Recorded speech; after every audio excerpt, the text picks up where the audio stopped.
பிலிப்பியருக்கு எழுதிய திருமுகம் அதிகாரம் 4. ஆகவே என் அன்பார்ந்த சகோதர சகோதரிகளே, என் வாஞ்சைக்குரியவர்களே, நீங்களே என் மகிழ்ச்சி, நீங்களே என் வெற்றி வாகை. அன்பர்களே, ஆண்டவரோடு உள்ள உறவில் நிலைத்திருங்கள். ஆண்டவரோடு இணைந்து ஒரு மனத்தவராயிருக்கும்படி எயோதியாவை கேட்டுக்கொள்கிறேன். சிந்திக்காவை கெஞ்சி கேட்கிறேன். என் உண்மையான தோழரே, அவர்களுக்கு உதவி செய்யுமாறு உம்மிடம் வேண்டுகிறேன். ஏனெனில் அவர்கள் கிளமந்தோடும் மற்ற உடன் உழைப்பாளரோடும் என்னோடும் சேர்ந்து நற்செய்திக்காக போராடினார்கள். அவர்களுடைய பெயர்கள் வாழ்வோரின் நூலில் எழுதப்பட்டுள்ளன. ஆண்டவரோடு இணைந்து என்றும் மகிழுங்கள். மீண்டும் கூறுகிறேன், மகிழுங்கள். கனிந்த உங்கள் உள்ளம் எல்லா மனிதருக்கும் தெரிந்திருக்கட்டும்.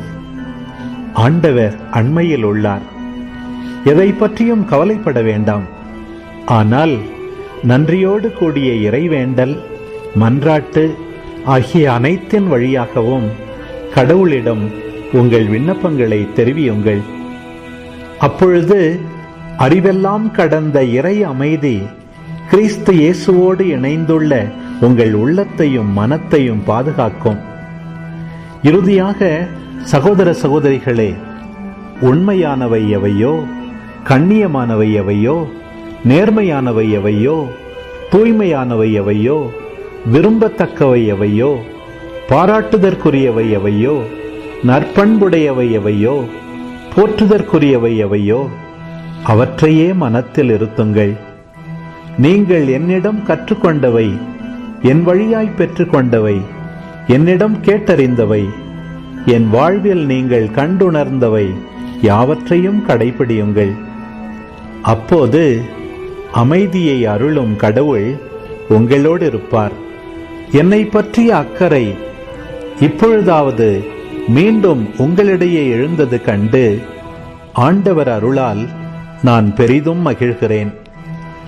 நீங்கள் என்னை பற்றி அக்கறை கொண்டிருந்தீர்கள் என்பது உண்மைதான். ஆனால் அதை காட்டிக்கொள்ளும் வாய்ப்பு உங்களுக்கு கிடைக்கவில்லை. எனக்கு ஏதோ குறைவாயிருப்பதால் இவ்வாறு சொல்கிறேன் என நினைக்க வேண்டாம். ஏனெனில் என் நிலையிலும் மனநிறைவோடு இருக்க கற்றுக்கொண்டுள்ளேன். எனக்கு வறுமையிலும் வாழத் தெரியும், வளமையிலும் வாழத் தெரியும். வயிறார உண்ணவோ, பட்டினி கிடக்கவோ, நிறைவோ குறைவோ, எதிலும் எந்த சூழலிலும் வாழ பயிற்சி பெற்றிருக்கிறேன்.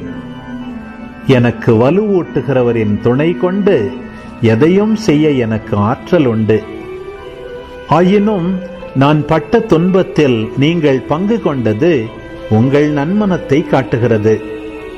பிலிப்பியர்களே, நான் நற்செய்தியை அறிவிக்க தொடங்கின காலத்தில் மாசிதோனியாவை விட்டு சென்ற பிறகு உங்களை தவிர வேறெந்த திருச்சபையும் என் வரவு செலவில் பங்கேற்கவில்லை. இதை நீங்களும் அறிவீர்கள். ஏனெனில் நான் தெசலோனிக்காவில் இருந்தபோது கூட என் தேவையை நிறைவு செய்ய ஒரு முறை மட்டுமல்ல, இருமுறை உதவி அனுப்பினீர்கள். நான் உங்கள் நன்கொடைகளை நாடவில்லை, மாறாக உங்கள் கணக்கில் நற்பயன்கள் பெருக வேண்டும் என்றே விரும்புகிறேன். நீங்கள் அனுப்பியதெல்லாம் பெற்றுக்கொண்டேன். இப்பொழுது என்னிடம் நிறையவே இருக்கிறது. நீங்கள் அனுப்பியவற்றை எப்பப்ராதித்துவிடமிருந்து பெற்றுக்கொண்டு நிறைவுற்றிருக்கிறேன். அவை நறுமணம் வீசும் காணிக்கையும் கடவுளுக்கு ஏற்புடைய உகந்த பலியுமாகும். என் கடவுள் கிறிஸ்து இயேசுவின் வழியாய் தம் ஒப்பற்ற செல்வத்தை கொண்டு உங்கள் தேவைகள் அனைத்தையும் நிறைவு செய்வார். நம் தந்தையாகிய கடவுளுக்கு என்றென்றும் மாட்சி உரித்தாகுக. ஆமென். கிறிஸ்து இயேசுவோடு இணைந்து வாழும் இறை மக்கள் யாவருக்கும் வாழ்த்து கூறுங்கள். என்னோடு இருக்கிற சகோதரர் சகோதரிகள் உங்களுக்கு வாழ்த்து கூறுகிறார்கள். இறை மக்கள் எல்லாரும் சிறப்பாக சீசரின் அரண்மனை பணியாளர்களும் உங்களுக்கு வாழ்த்து கூறுகிறார்கள். ஆண்டவர் இயேசு கிறிஸ்துவின் அருள் உங்களோடு இருப்பதாக.